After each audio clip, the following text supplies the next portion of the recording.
an introduction to how we might meditate on that view. So, in fact, it covers both of those categories of view and meditation. Meditation being what we do once we've been introduced to the view, once the view about reality has been expounded, then we try to, as it were, make an experience of that, so that we come to truly see reality in this way that was, first of all, theoretically shown to us.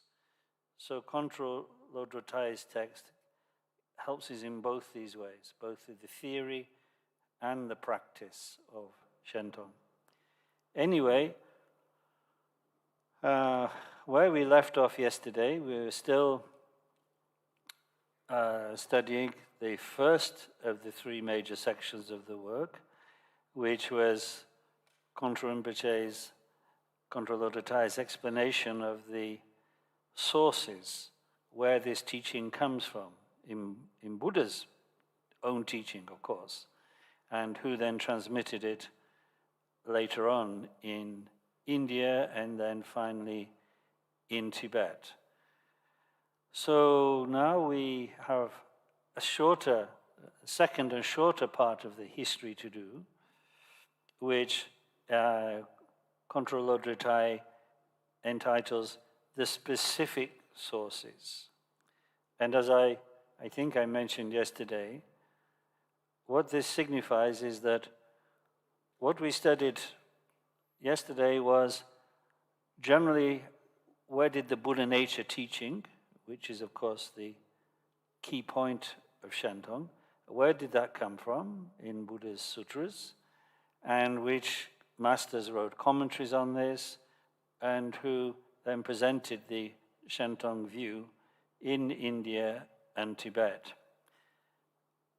But this second section now, which is quite brief, is in a way to answer the question, well, where did the system of meditating on that view, making a practice of meditating on that view, where does that come from? So Contra Lodro Thaye will briefly explain this now. He says, the guidance instructions in this profound view, so guidance instructions like how to put it into practice, how to meditate in stages upon this view. The guidance instructions in the profound view were emphasized by Lord Maitripa as being the intention of the Jude Lama, the Uttara Tantra. So Maitripa, I think everybody will know, because of course he was one of the true major masters of Marpa the translator, the first of the great Tibetan patriarchs of our Kagyu tradition. Maitripa was an Indian Siddha, realized yogin, born round about 1000, studied with many different teachers, both philosophy and Vajrayana practice, such as Shabaripa and Naropa. And he is famous because, well, one of the things he's famous for is that he revived the study of the Jude Lama, this famous commentary on the Buddha nature teaching, given by the Bodhisattva Maitreya to Asanga. By this time, the 11th century in India, it seems that the study of this text had become, well, it had fallen out of fashion. So it was not being taught widely at all.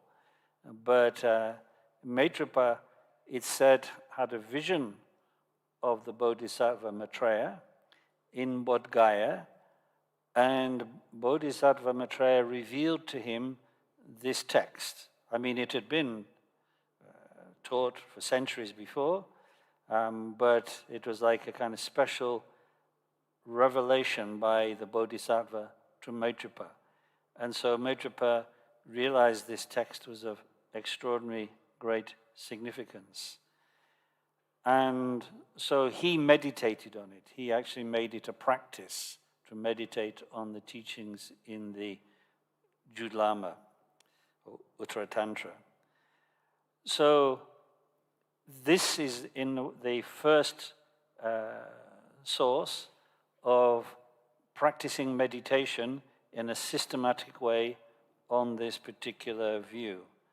And so Control Uttara Thaye says, this lineage from Maitrapa, meaning this lineage of meditating on the Shentong view, was subsequently transmitted by the Madhyamaka scholar Ratnavajra, so Maitrapa's direct disciple, who gave it to his Kashmiri disciple, Sajjana.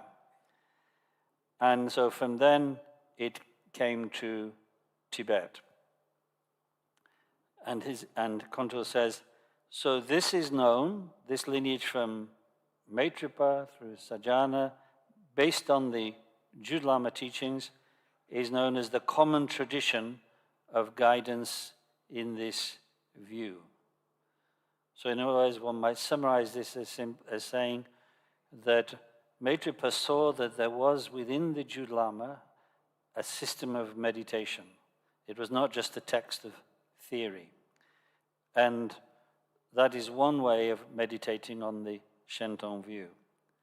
But there's a second, he says, and this again is a very special understanding of Jamgon controls here. The second system, which you could say is, in a way, a meditation on the Shentong view, is known as the transformation path through the transference of blessings, which was received from Maitrapa, again, the same master, by Marpa, and made famous throughout Kagyu schools as the unified sutra and mantra Mahamudra. This is known as the uncommon tradition. Let me unpack what is being said there. So, Control is saying, yes, one way of meditating on the view comes from the Jude Lama, but you could say that what was taught under the name of Sutra and the combination of Sutra and Tantra Mahamudra, which was another lineage given by Maitrapa, this time directly to Marpa, and which depends upon the arising of wisdom in the disciple, transferred through the blessing of the master. So, for Control Uttara Thaye, that very famous system of Mahamudra, which is preserved in the Kagyu, in which teachings from both the sutras, the non-tantric teachings, and the tantric teachings are unified together, for Control Uttara Thaye, that comes to the same thing. It's a different way of accessing the view because it depends very much upon the blessings from the Lama, the Yeshipoa Chinlap, as it's called in Tibetan, the blessing of the transference of wisdom.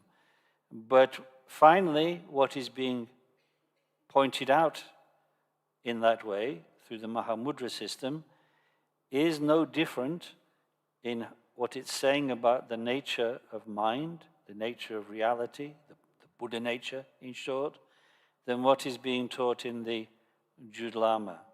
So there are two ways, he's saying, in which we can meditate on this view. But here he says, in this present text, it is the first of these systems for meditating on the view, the one explicitly derived from the Jude Lama, which is being taught, and not the unified Sutra and Tantra Mahamudra system, which, for instance, you may know from the texts composed by the ninth Karmapa. The ninth Karmapa, Wanchu Dorji, wrote 3 major texts on how to meditate Mahamudra, such as the Marik Munsal and Chukuzupsuk and Neden Jamso. Those are excellent examples of the famous Mahamudra system of the Kamakaju. So, for Control, the view that's there and the view that's in the Jude Lama come to the same thing. But we won't be following Wangchuk Dorji's Mahamudra system here. We'll be following this method of meditating based upon the, more or less entirely based upon the Jude Lama. So this is Control Lodro Thay's understanding that he's presenting here. But as I said yesterday, even though Shentong Madhyamaka is very popular, one might say, among Kagyu masters and some other masters, not everybody does see it as the definitive view. So there'll be some Kagyu masters who would, in a way, disagree with Control Lodro Thay's assertion. But this is his understanding. So that completes the whole section on the sources, the history of this tradition. If in the future you have the opportunity to receive teachings on the commentary by Jamgon Kongtrul on the Jude Lama itself, then in the introductory section of that, which is about 40 pages long in Tibetan, there's a lot more about the history of the transmission of Shentong. So that's where you could fill in some more details if you wished. So that means we've come to the second part of the text, the major part of the text, the actual guidance in the view, the Tawa. So this is also divided into two major parts. First, Control Lodro Thaye says the actual guidance to the view according to the sutra tradition. And secondly, the guidance to the view according to the profound mantra tradition, which is, of course, a synonym for the Vajrayana. So that makes us bring up, in a way, a very important point.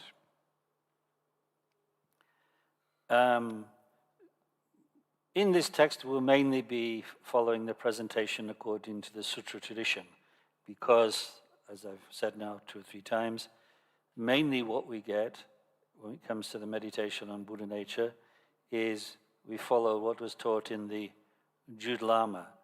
And the Jude Lama, although it's a commentary, it's a shastra, it's not a Buddha word, so to speak, it still can be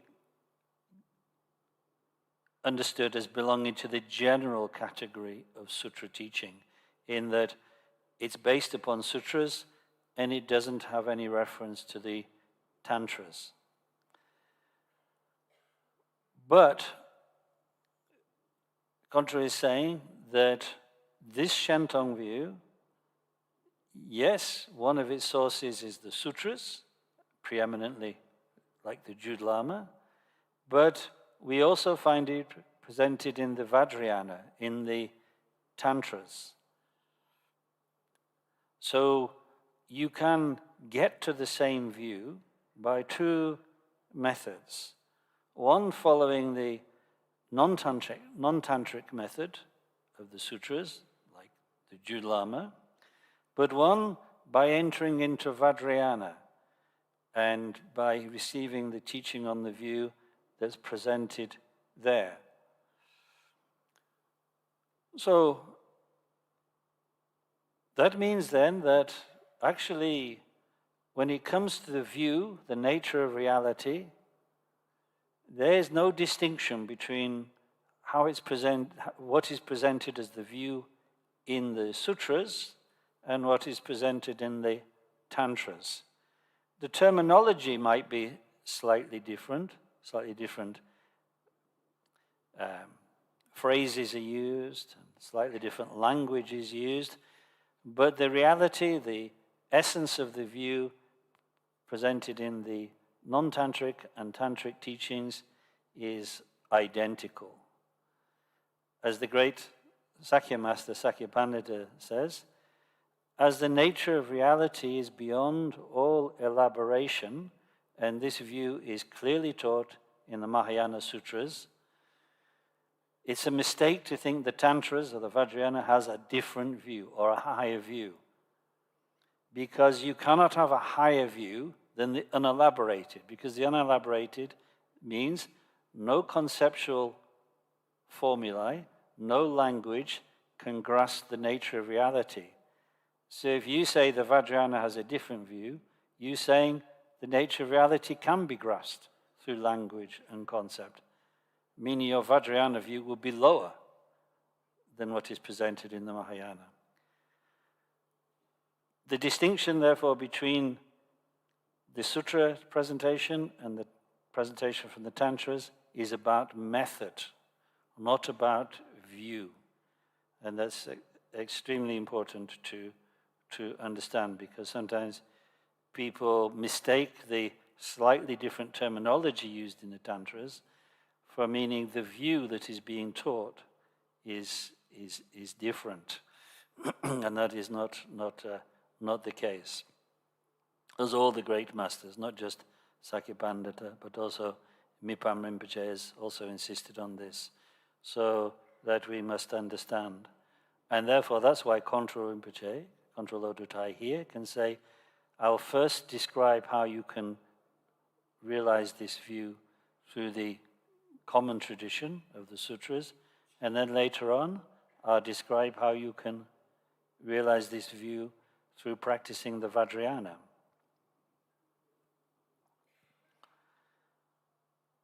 The first of these two, the presentation according to the sutras, is much longer than the presentation according to the Tantras. So, we begin on that. So, according to the sutra tradition, this discussion, his discussion of this will be again twofold, will be in two parts. First, a section entitled, What is to be Understood? And if you like, you can call that the theory of this view, the Shentong view. And then second, what is to be practiced, which is, in other words, how do you meditate? Having had this theory explained to you, how do you then meditate so you yourself come to have a direct experience of this point? And the reason for approaching it, or explaining it in this twofold way, is because if you simply try to meditate without any initial guidance, then it's likely we would simply be caught up in our usual kind of deluded patterns of thought, our usual mistaken opinions about the world. And so our meditation wouldn't amount to much and wouldn't lead us to gain realization of the true nature of reality. It's like we'd be traveling blind on the road. And that is why, for instance, the great Gampopa says, to meditate without first having received instructions runs the risk of rebirth in the lower realms. Of course, that's a rather stern warning. And you may think that I was meditating for 3 days without instruction. Does that mean I will go to hell? No, but you should realize the error of your ways and get some instruction pretty quick. And here instruction means instruction in the general teachings of Dharma and in particular the view. Otherwise, it's like you're taught you must aim for New Delhi, and the way to go to New Delhi is first to start walking in this direction, but nobody told you, you just start walking, you don't even know where you're supposed to be going. So it is the same with this necessity for instruction on where you're going, so to speak. So first, what is to be understood? Okay, so this is going to need careful and slow unpacking.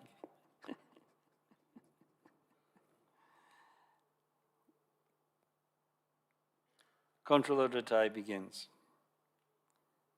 After one has established the correct worldly view, which is having confidence in the undeceiving nature of cause and effect as a basis, with this basis, one must then rely upon the unmistaken profound view that transcends the three realms. So what does he mean? What is this about? Well, the Madhyamaka view, both Rangtang and Shentong, in a way, are both talking about ultimate truth, the actual nature of reality, the nature of things as they are. But Dharma teachings given by the Buddha fall, as for instance the Master Aryadeva says, into two categories. Teachings on ultimate truth and teachings on conventional truth. And that is because we cannot effectively travel the path without bringing together these two different types of teaching. So, before going any further, we need a working definition of ultimate and conventional truth. I think, actually, some of you may have been here last year when I taught a little bit about the Lojong Dundunma, and I think at that time we also had to make a brief definition of ultimate and conventional truth, because they're so important in Bodhicitta Lojong meditation. But just to recap, how we understand these two in Dharma is conventional truth is that which sees appearances, the appearances of the world, objects, beings, happiness, suffering, and does not examine those appearances, those phenomena, beings, objects, suffering, etc., as to whether they are truly existent. Truly existent meaning independent, solid, without any dependence on anything else.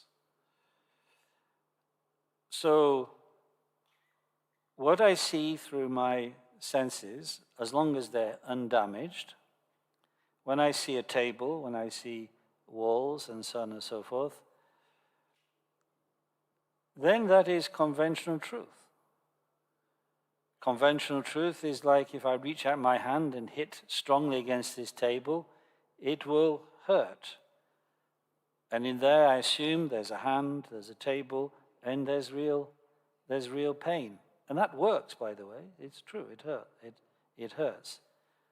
Relatively speaking, there's a hand, relatively speaking, there's a table, and relatively speaking, there's a pain that results from the collision of these. It's cause and effect.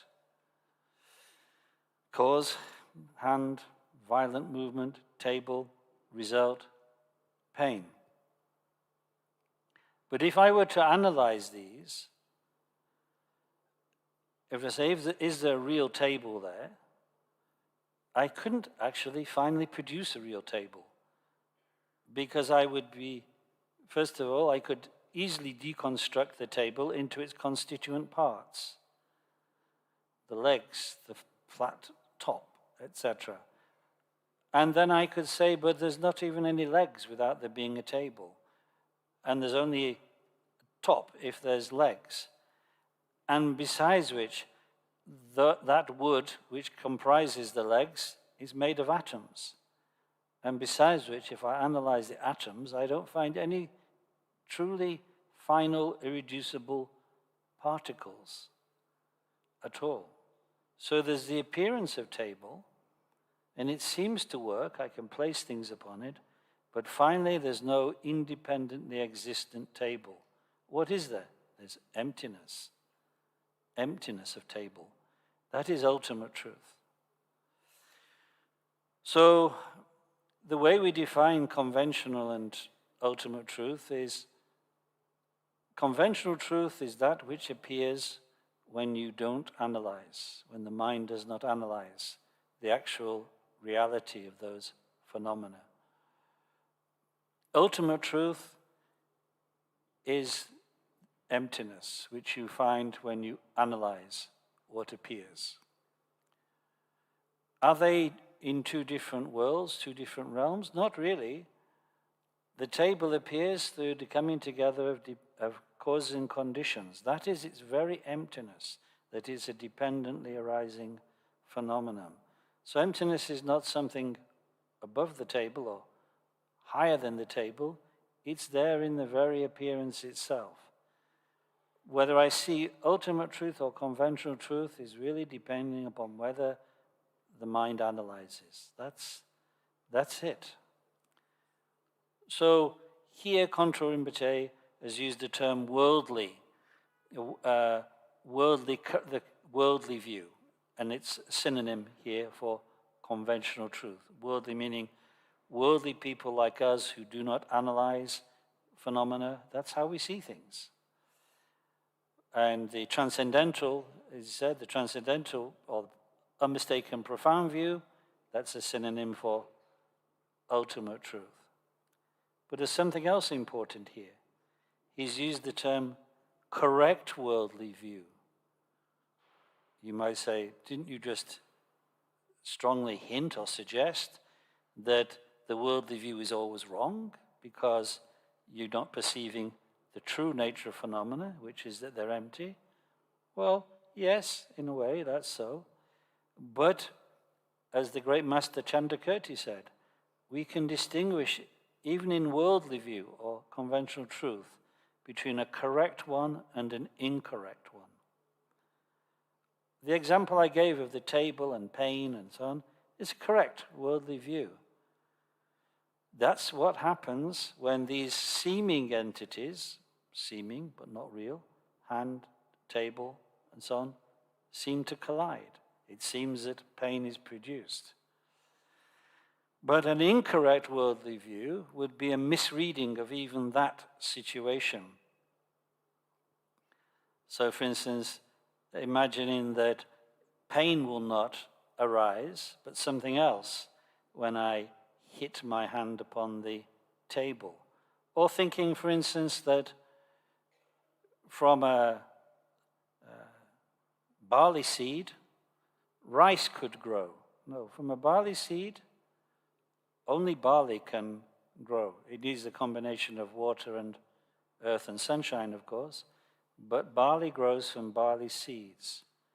Even though, if we were to analyze that properly, we wouldn't find any truly existent entities that we could call seed and fruit, seed and rice, or whatever it was. So another incorrect worldly view would be, for instance, the opinion that there are selves, that there are souls, that there's a creator God. All those are incorrect worldly views. How can we distinguish them from correct worldly views? Well, correct worldly views function.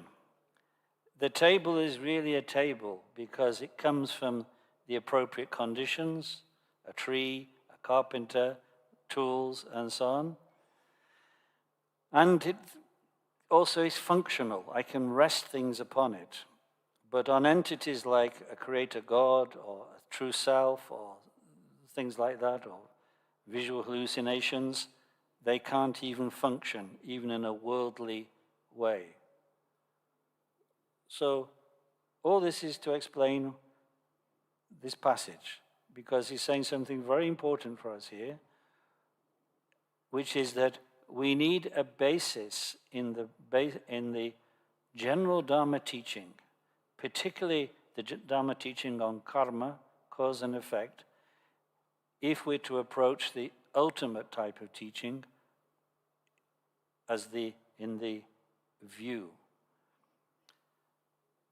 And so he describes that as we must have, through the worldly view, the correct worldly view being explained to us through teachings like the 4 thoughts that turn the mind to Dharma, or the 4 noble truths, or 12 links of dependent origination, we will come to see that cause and effect always works, even though you cannot find any truly independent entities in the flow of cause and effect.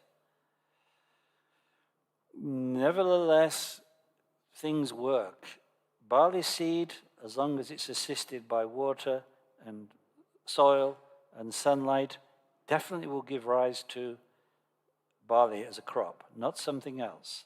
Similarly, in our life, virtuous actions, actions done with a mind free of hatred, aggression, hatred, desire, and ignorance, that produce, those virtuous actions as a cause produce happiness and merit as a result.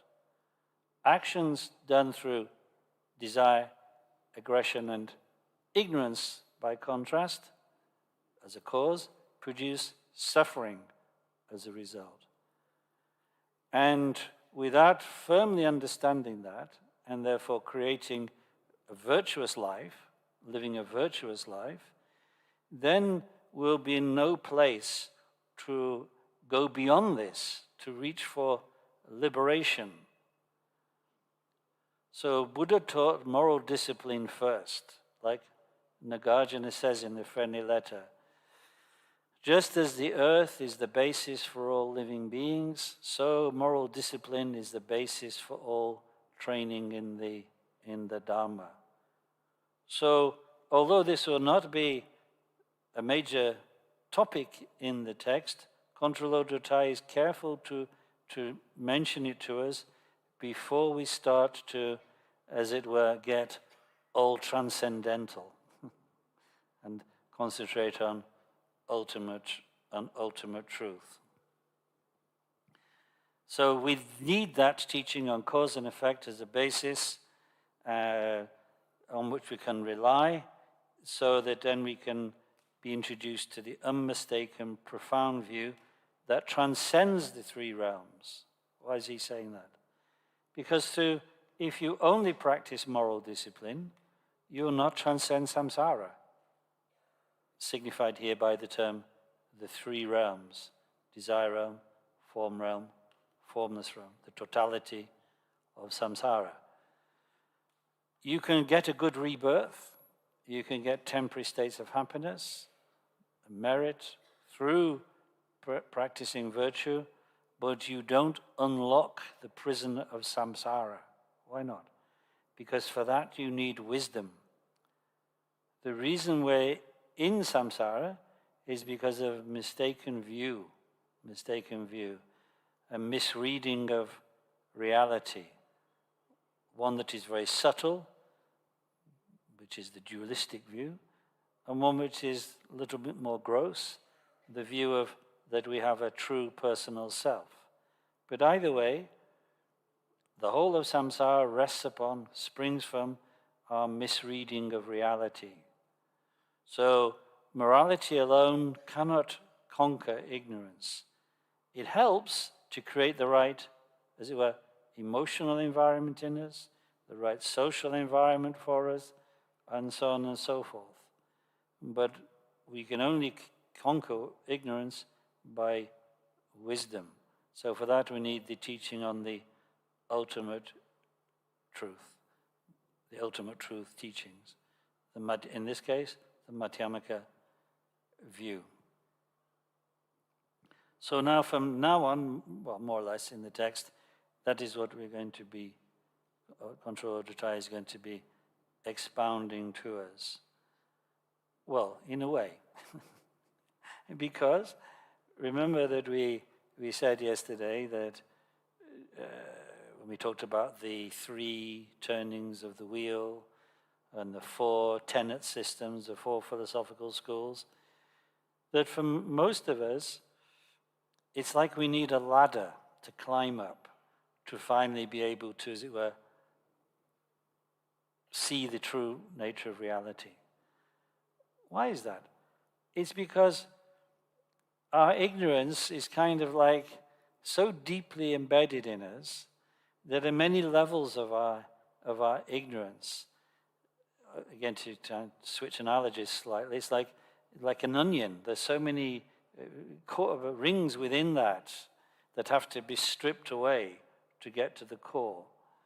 So, therefore, Buddha himself presented his teaching on the view, how to develop wisdom, in a progressive or a graduated way. So we heard that yesterday. So now Control Lord Ratai will follow that gradual unpeeling, so to speak, system, or if you want to change metaphors back, the ladder. He's going to explain to us the steps on the ladder that we climb to the true view. And here he's going to do that by referring to the, as it were, a series of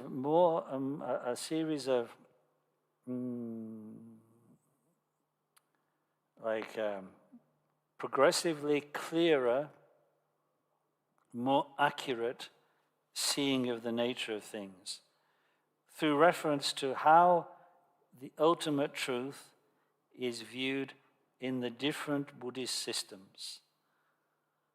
Like I say, yesterday we referred to the 3 turnings of the wheel and the 4 tenet systems. So we're kind of going back to that. So it's like we could start, in fact, even with non-Buddhist views, but Control Lama Jampa doesn't do that here.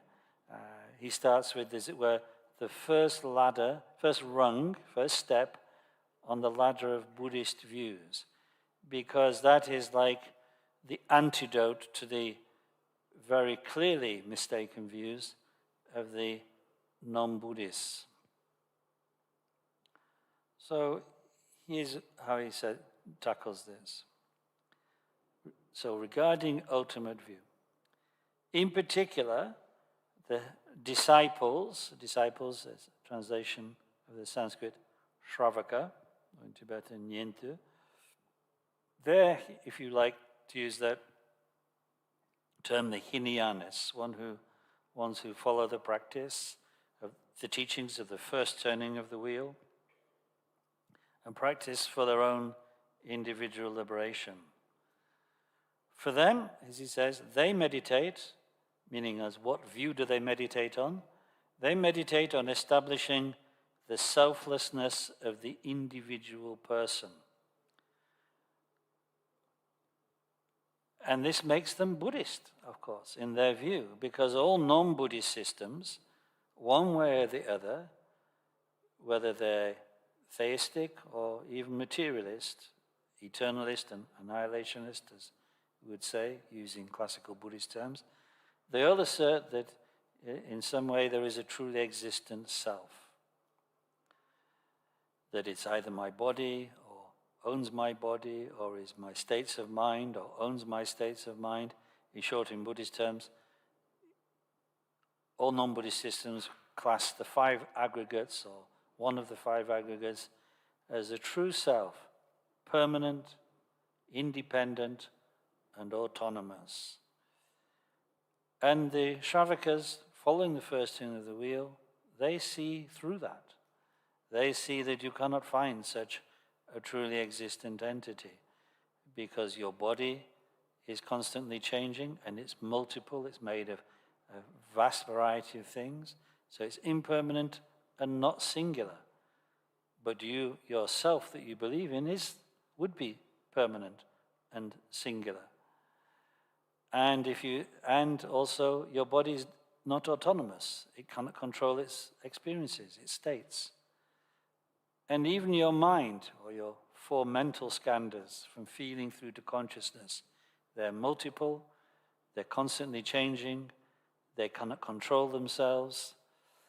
So nothing in our conditioned experience of body and mind, or five aggregates, conforms to this imaginary self that we believe we possess. And if you say, well, okay, the self is not to be identified with my aggregates, it's something that owns them, where would this owner be if he's not in the aggregates? He or she or it, whatever you want to gender it, he would have no connection with your experience. That which is not in your body doesn't experience what goes through your body. That which is not in your mind does not experience what goes through your mind. A self that has no connection with your body and mind would be entirely useless, completely without any purpose or meaning. So the Shravakas, in this way, take apart the non-Buddhist idea of a truly existent self in the individual. But they don't go any further. So compared to the non-Buddhist view, this is very great, because so much of our desire and hatred and other poisons, and therefore non-virtuous karma, and therefore suffering, comes from us clinging to the idea of a personal self. So in comparison with the non-Buddhists, they are advanced. But in comparison with full realization of the meaning of emptiness, they've only made a start. They've only seen a partial emptiness, the emptiness that just relates to the individual person. They don't go beyond that. But it will be a step on the way to realizing the final view.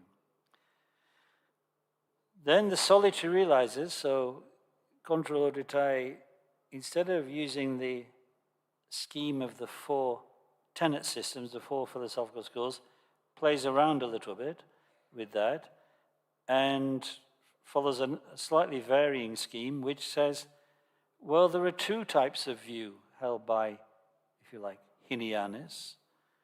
There's the view which we've just proposed, held by Shravakas, those Hinayanis who like to meditate in sanghas. And then there's the type of Hinayanist we call in Sanskrit Pacceka Buddha. They're not Buddhas, the term really means solitary realizers. They're meditators who leave their sanghas, their communities, and prefer to be by themselves and give a lot of attention to the 12 links of dependent origination. So Control Thaye says their view is slightly more refined or subtle than the simple Shravakas. He says, solitary realizers meditate on the unreality of the object. So what does he mean? Well, that view of the Shravakas, it removes an idea that there's a personal self, but as far as there being an external world and internal perceivers of it, it leaves that intact. It assumes that's true. Yes, in the Shravaka scriptures, it says that external objects are made of momentary atoms, and the internal consciousness perceiving them is made of a succession of moments. But there's still a real perceiver, even though he's constantly changing, and there's still real perceived objects out there. But in this reading, the solitary realizers understand that there's no external object. There's only a perceiving subject. So they're beginning to dismantle duality, the gulf between viewer and viewed, subject and object. But they've not entirely done so, because they still claim that there is truly a consciousness which is perceiving. It's just that there's no real objects out there. So it's a partial kind of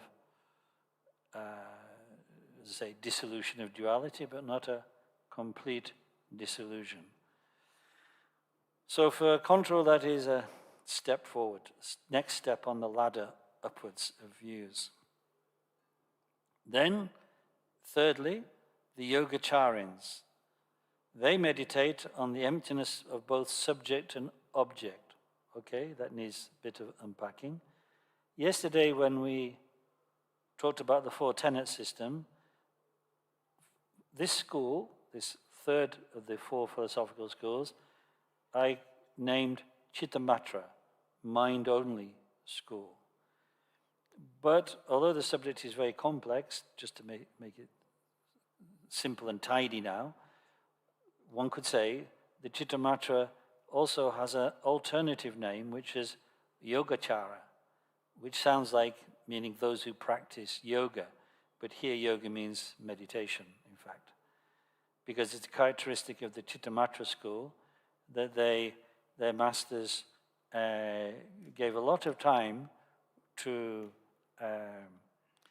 tracking, as it were, the stages of shamatha and vipassana and so on and so forth. So they're famous for their emphasis on meditation, as well as the emphasis on this point, the view, that in fact, if there's no truly existent objects, as the solitary realizers have already put forward, the notion that there's truly existent subject, a mind that is perceiving them, separate from them, is entirely false. You can only have a subject if you have objects. You can only have objects if you have a subject. So, for the Chittamatra, the notion of subject and object, perceiver here, that which is perceived over there, are false interpretations of reality. What reality is just a stream of mind, a stream of mental experience. Not my mind seeing an external world, but just mental experience, which through ignorance I misinterpret constantly as being subject and object. But in fact these are fictions, like a kind of commentary which I keep imposing on the reality of simply the flow of mental experience. There's no truly existent objects separate from the mind. And there's no truly existent perceiver either if there's nothing being perceived. All is just the flow of mind. So the Chittamatrins, this is their great, as it were, advance on the teachings of the Shravakas, both Shravakas and solitary realizers. Of course, also, as we said yesterday, in terms of their Dharma vehicle, the path they aspire to practice, they're Mahayanis. So Chittamatra is a very important step on the way with its denial of subject and object. But for them, there is still something that has a real nature, that is truly existent. What is that? It is the mind which is itself empty of subject and object. That's truly existent. That cannot be dissolved. So for them, emptiness means the mind is empty of subject and object. But the mind is there. The mind is a continuing series or stream of moments of experience, one after the other.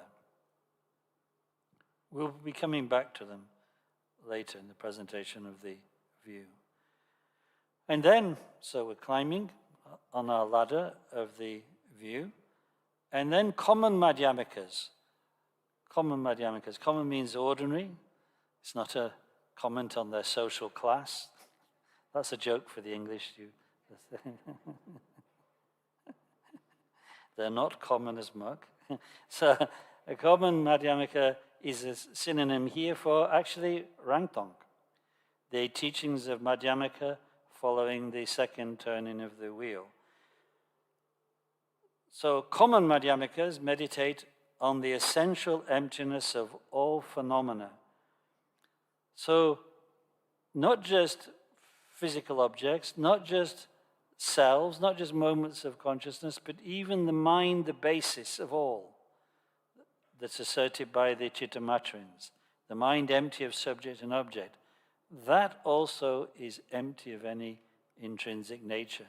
Because when you look for that mind, the Madhyamikas say, you cannot really find it. The notion that there's a mind that is arising and passing away from moment to moment is impossible to establish. Because how would one moment of mind give rise to the next moment of mind if they were truly separate moments? There'd always be a gap between them. And so mind would be arising without any causation, which is impossible. So for this, I'm condensing a whole argument there, but for this and other reasons, the common Madhyamikas dismantle, dissolve the Chittamatrin assertion that there is a truly existent series of mental experience, one after the other. So now control delivers the kind of, what could one call it? Well, the payoff, really, because he's been setting us up here, climbing up the ladder. Say this is still not it. That's still not it. Followers of these schools may have such experiences. In other words, when they meditate, the Shravakas or the Chittamatrins or the common Madhyamikas, they do definitely experience something. They are experiencing some, as it were, portion of the true reality. Like seeing the moon but not completely seeing it. When the moon is still growing, there's a moon there, but you just cannot see all of it. So these views are not false exactly, but they're limited perspectives. They don't see the true, final, definitive picture of the true nature of reality. So, as he says, followers of these schools may have such experiences, but since they, the followers of these schools, are all bound by mind, karmic formations, and erroneous views, meaning their karma is strong. Mind means intellectualization and erroneous views. They can only work within the frameworks that their philosophies allow them to. Because of those reasons, they're unable to establish, or reach, if you like, non-dual primordial wisdom. And consequently, Buddhahood is distant for them, and they cannot reach to Buddhahood.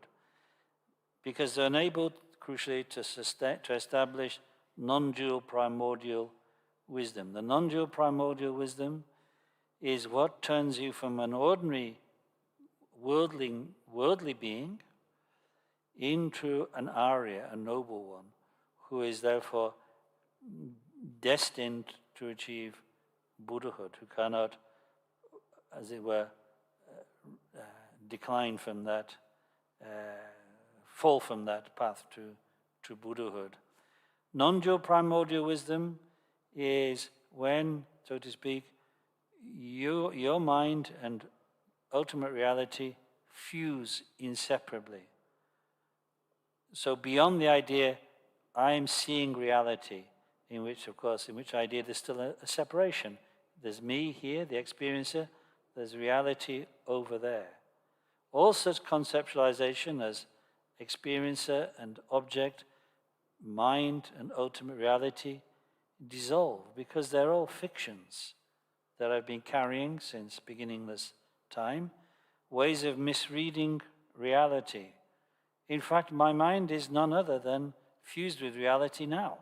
It's just that this kind of apparatus of fiction, of clinging to a false self, is so strong. I'm so habituated to it that I can't see reality nakedly, clearly. But when all that structure, that fictional structure of subject and object falls away, not just I realize intellectually it's not true, but experientially I can step out of it, then I'll have the experience of the non-dual primordial wisdom, or non-dual transcendental wisdom, meaning a wisdom beyond discrimination, beyond ideas about the world, beyond ideas even about emptiness. Now we're, of course, in that world. We're having ideas about emptiness, and as Contra will tell us very shortly, we have to work with that. But the non-dual primordial wisdom is the thing that changes everything. Because from that, with that, the obscurations of the disturbing emotions and the subtle obscuration comprising ignorance about reality, or as it's sometimes called, the obscuration of cognition, they begin to be cut through decisively when that non-dual primordial wisdom occurs. And Contral's point here, his very strong point, is that that can only come, you can only gain that through this view, the non-dual primordial, the Shentong view, because that really introduces you to the Buddha nature, which is what you settle in, what you recognize and settle in as being the nature of your mind, the nature of reality, the nature of all beings' mind, when you reach this level, which in terms of the 5 paths and 10 bodhisattva levels is known as the path of vision, path of seeing. And on the bodhisattva levels, it's the first noble level, the joyful one. So Contral is asserting that is only possible through this Shentong view. So then he says, or rather asks the question, one might well ask, yes, you might well. It's on. I know it's a burning question in your mind, but just to relieve the tension, I'll tell you what Contral Thaye says. One might well ask, who does experience the non-dual primordial wisdom? Who does then? So it's like, you've just really disillusioned us. You've just been through all these views, and you said none of them can experience the primordial wisdom. So he says, the answer is that in a way, in a sense, there are 2 experiences of this. Like, and I'll just gloss them before we go through what he says, like the actual experience of non-dual primordial wisdom, and then something that is an approximation to it, which is like validly working towards it. And that's going to be important, he tells us that, because otherwise we could just stop now and go home. So, well, you wouldn't, because of course His Holiness is here, and that's the most important reason. But all of us are here, and Jamgon Contral also. But anyway, so the answer to that is that there are 2 experiences. The actual vision of primordial wisdom itself, so the first one, the actual vision of primordial wisdom itself, which is experienced by the noble ones. So just as I said, when you really have this experience of primordial wisdom, which you experience beyond duality, your mind as the Buddha nature, that makes you a noble one, an Arya, one who is destined for Buddhahood, who cannot decline backwards from that state of being a noble one. And that's beyond words, beyond categories, etc., etc. So we sometimes might call that the uncategorizable ultimate, meaning an ultimate beyond any terms, any descriptors, any intermediaries by language, concept. And second one, the vision that accords with the actual vision, like, which is, this is experienced by ordinary beings whose mental continuum has been purified by the extraordinary hearing, reflecting, and meditating. So this is, like our ticket to get on board here at this point, because we can meditate on the view which is like in harmony with the real wisdom.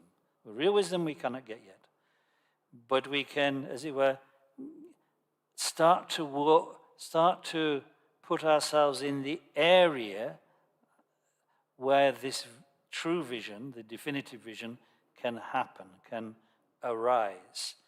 So we have to, yes, approximate to it by a view that is in harmony with it, that is not contradictory to what true wisdom really is. And so, therefore, he says, this approximate vision, so to speak, is experienced by ordinary beings. So, that's, if you're an Arya and not an ordinary being, put your hand up now and we'll not talk to you any longer. But we're talking to ourselves as very ordinary beings. It be experienced by ordinary beings whose mental continuum, mind, has been purified by the extraordinary hearing, reflecting, and meditating. Extraordinary means here hearing and reflecting and meditating on the teaching of the Shentong view, because it's uncommon, it's special, it's beyond the view presented by the ordinary systems, even the ordinary system of Madhyamaka. So, as I say, it's like why we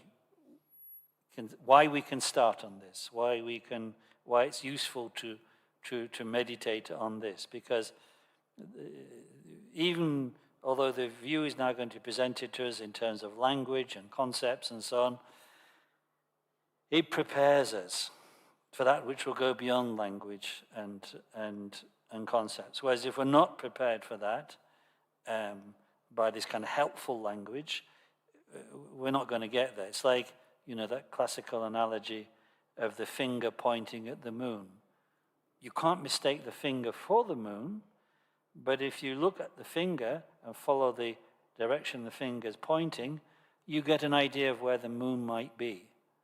So it is with this presentation on the Shentong view for ordinary people like ourselves.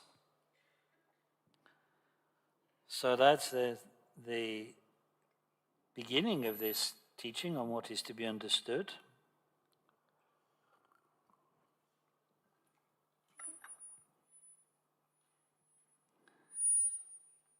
Well,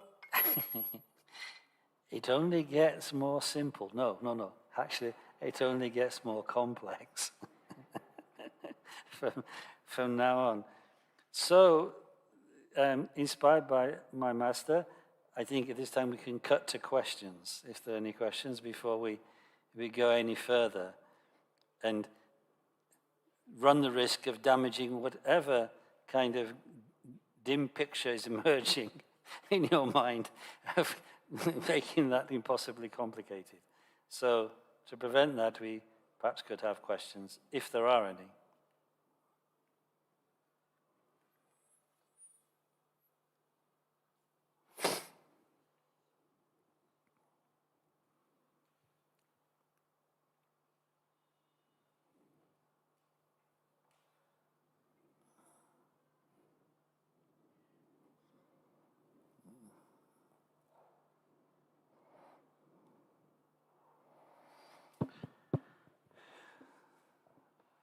Okay.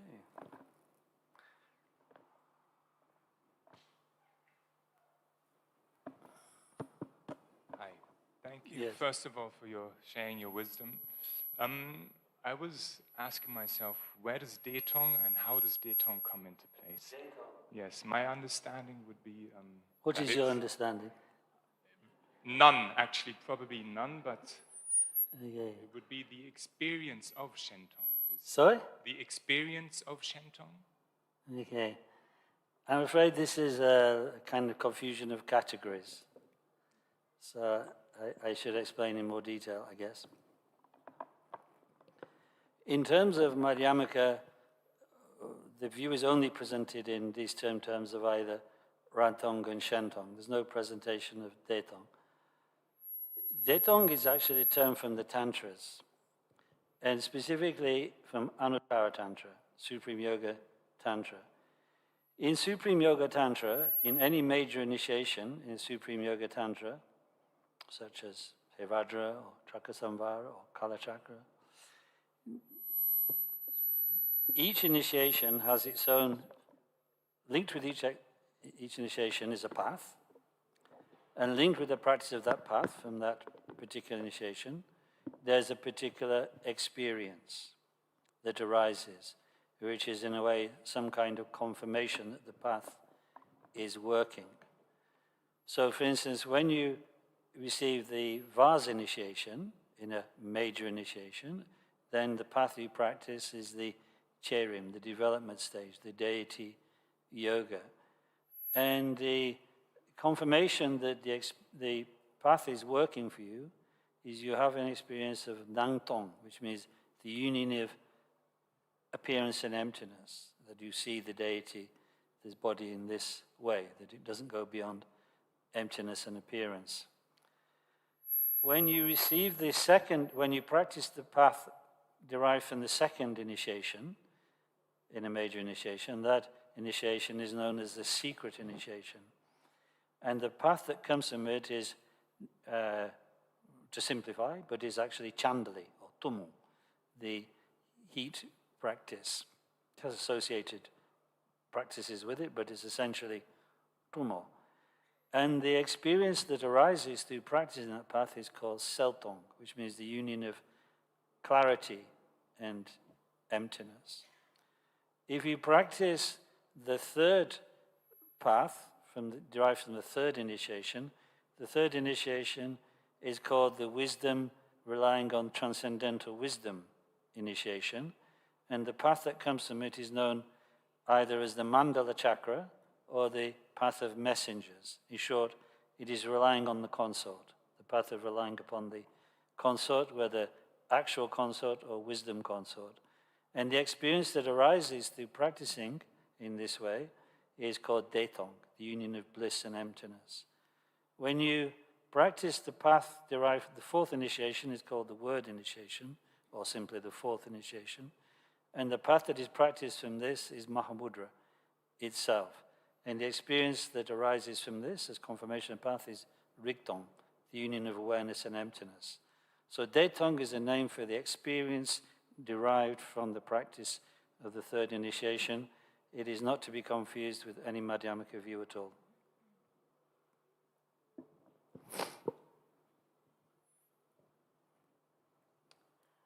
Lamala, I have a question regarding the Shentong, where there is the Buddha nature.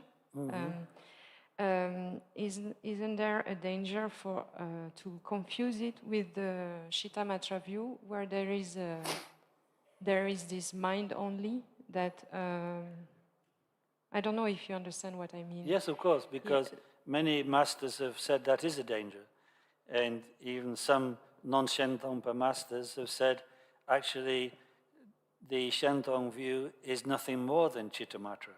So it is like a very legitimate question and concern that this may be the case. But the Shentong system argues that although certain terminology is shared with Chittamatra, and we'll see examples of that, that you cannot access the Buddha nature without refuting or clinging to truly existent entities, including the Chittamatra Kunshi Namshe, the base consciousness.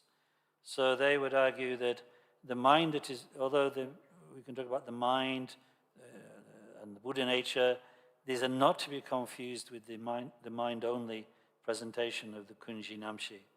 And this will be reflected this point will be made as we go along. But it's a very valid question because, like I say, some great masters asserted this, that Shentong was in fact merely a sophisticated Chittamatra teaching.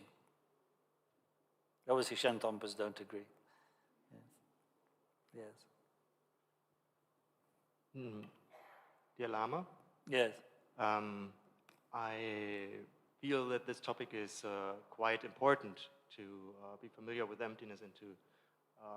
It seems very important for me from Jamgon controls and from your lectures. Yeah. And I am quite new. I'll say that. So it's my first time really hearing about this topic. I'm sorry about that.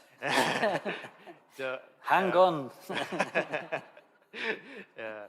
As a practitioner of Diamond Way methods, of Vajrayana methods. You're meditative Vajrayana? Yes.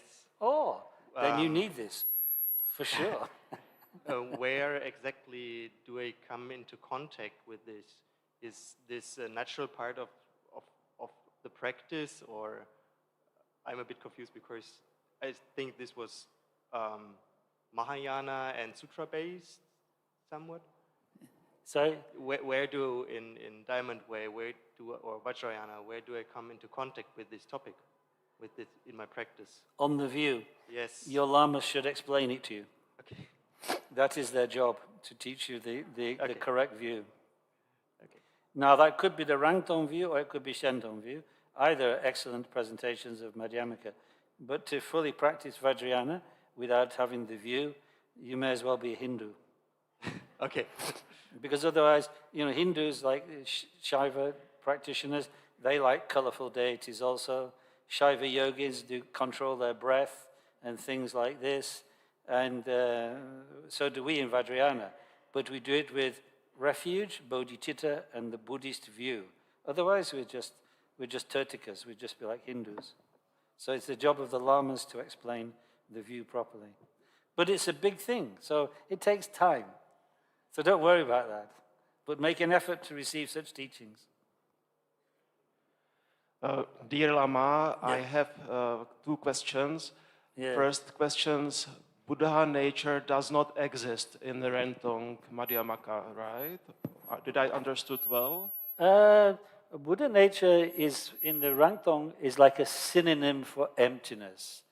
In the Rangtong presentation, it said the purpose of Buddha teaching the Buddha nature teaching was to give courage and inspiration to those who might be frightened by a full presentation of emptiness. So for them, to attract them to Dharma and to give them inspiration to feel they could make progress on the path, he presented Buddha nature. So in that reading, the Buddha nature teaching is the provisional teaching, and the definitive teaching is the emptiness of all phenomena. Whereas for Shentong, of course, in a way, it's the other way round. So it's not correct to say Rangtong don't believe in Buddha nature. They regard it, well, different Rangtong masters have different understandings of this, but generally speaking, that's true. That for them, it's a provisional teaching. For instance, this is what Chandakirti, the great Chandakirti, who is expounder of Prasangika Madhyamaka in India, he said in Madhyamaka Avatara, Buddha nature teaching is provisional. And the great Sakya Pandita, he said in Domsum, Rabye, discriminating the 3 vows, Buddha nature teaching is provisional. And these are, of course, excellent masters. So that is their understanding. But Shentong has it the other way round. I could say lots more, but, it'll be lunchtime soon. So second question, was it? Yes, thank you. The second question is if you could say a few words about connection between Alaya consciousness and Buddha nature from Shentong perspective. Yes, this will come up. But it's like this, very briefly, and I do think we'll be talking about it, but the Alaya Vijnana is the term used in the Chittamatra school. It's found in the sutras, of course, like Lankavatara. But the Chittamatrins are saying this is truly existent, and it is arising and passing away from moment to moment. It's the Alaya Vijnana because all the other consciousnesses manifest out of it due to the carrying of imprints in the Alaya Vijnana. But the Shentong is Madhyamaka. So they say that's not truly existent at all.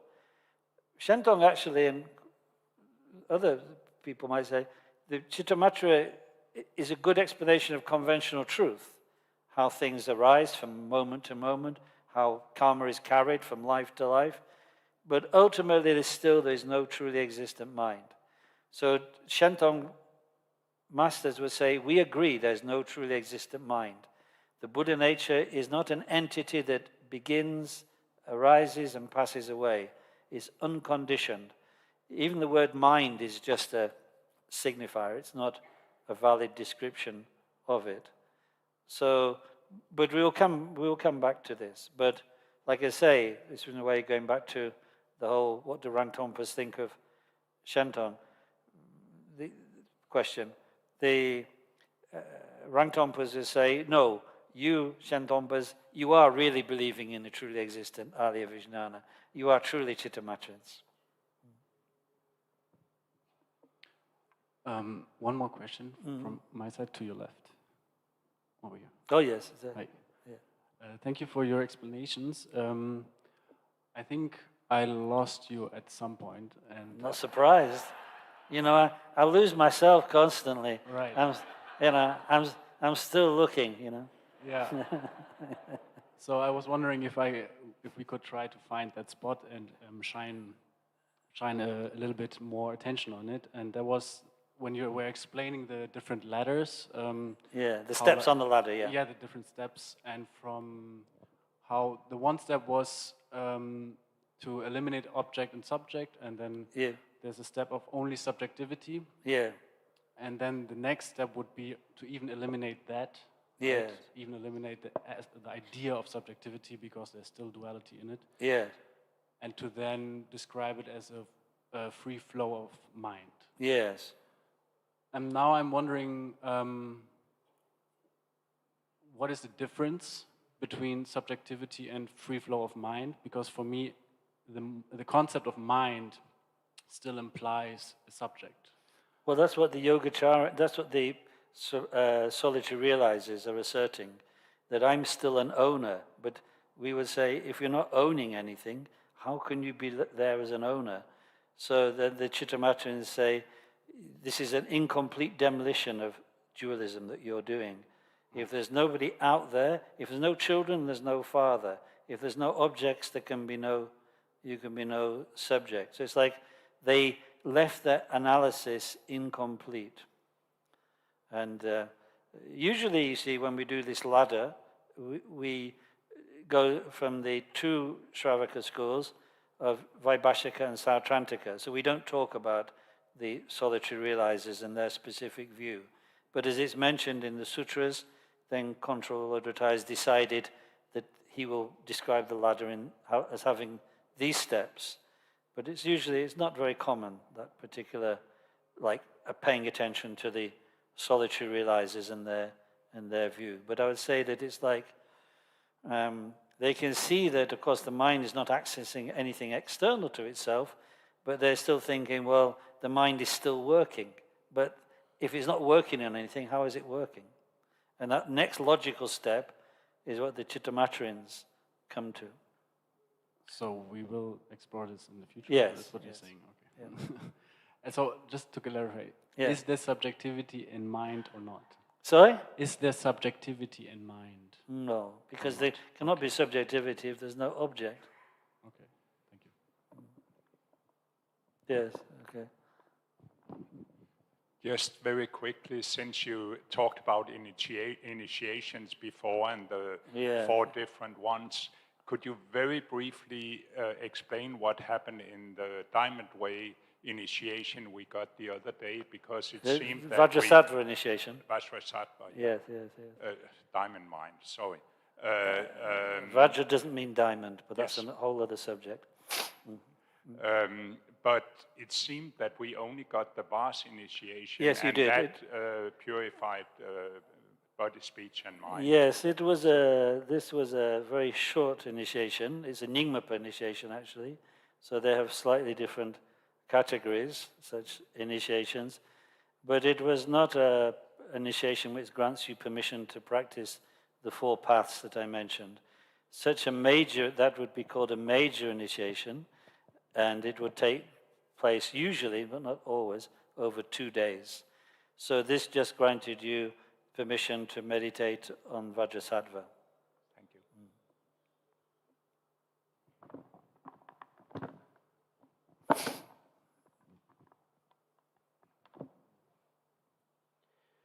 Thank you. I would like to ask further on the question of relation of Rantong, Shentong, and Detong. You gave the perfect answer and perfect presentation of 4 initiation, but still, like I have heard that Shentong in its presentation of Buddha nature speaks about 4 transcendental quality of this Buddha nature, such as transcendental purity, self, whatever, and permanence and identity, and at last transcendental bliss. Yeah, is it one of the qualities transcendental bliss or Deva Paraldochinpa? Yeah, is it? Yes, that's true. Let me finish my reasoning. So so when previous person who asked this question, he proposed to see the Detong as a way of experiencing Rantong view. Might it be seen like you also spoke that like this confirming experience of certain initiation is Detong, that is confirmation of experiencing of inseparability of bliss and emptiness. It sounds for me like transcendental bliss also, like the bliss which goes beyond the duality. Can it be like interpreted as a way to experience this one of these transcendental quality of the Buddha nature, this transcendental bliss which Shentongpas are talking about? It is a means. Everything in this is part of the path, not the view. So you have to distinguish the categories here, not confuse the categories. The 4 initiations, the experience of the paths that you practice, and the experiences that arise are all the means. They're not the view. Yeah, that is clear. But the person who asked this question originally, he proposed that that Detong is the method to experience the Shentong view. Can it be like it could be, yes, it could be. It could be a method to experience it, but it is not the view itself. So it can't be said, oh, there's as well as Rangtong and Shentong, there's Detong. That's just a proliferation and due to a confusion of categories. Thank you.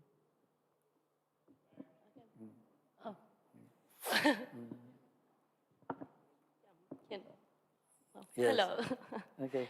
I would like to ask you, thank you for your thorough analysis. I would like to ask you if you think that the second view points to eternalism. That Buddha, what points to eternalism? Yeah, if the view that we're discussing points to the extreme of eternalism in the way they describe the Buddha nature.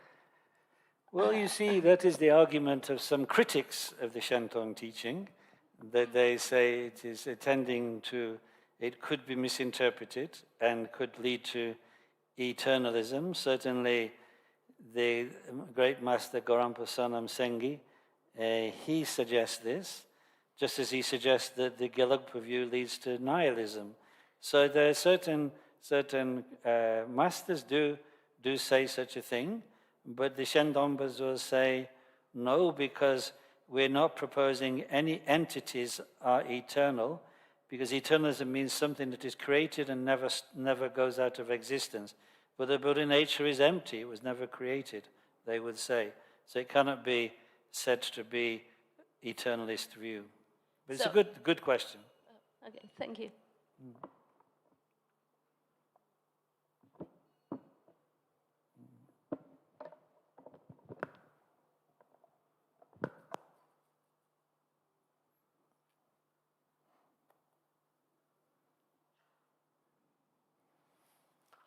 Sunam di tamshi sikpa ni tobe ni pe dhanam pamchi ni chiga nachi balan sipi sole drowa sho. So I think we continue tomorrow, and the progress report is excellent. We are advancing slowly.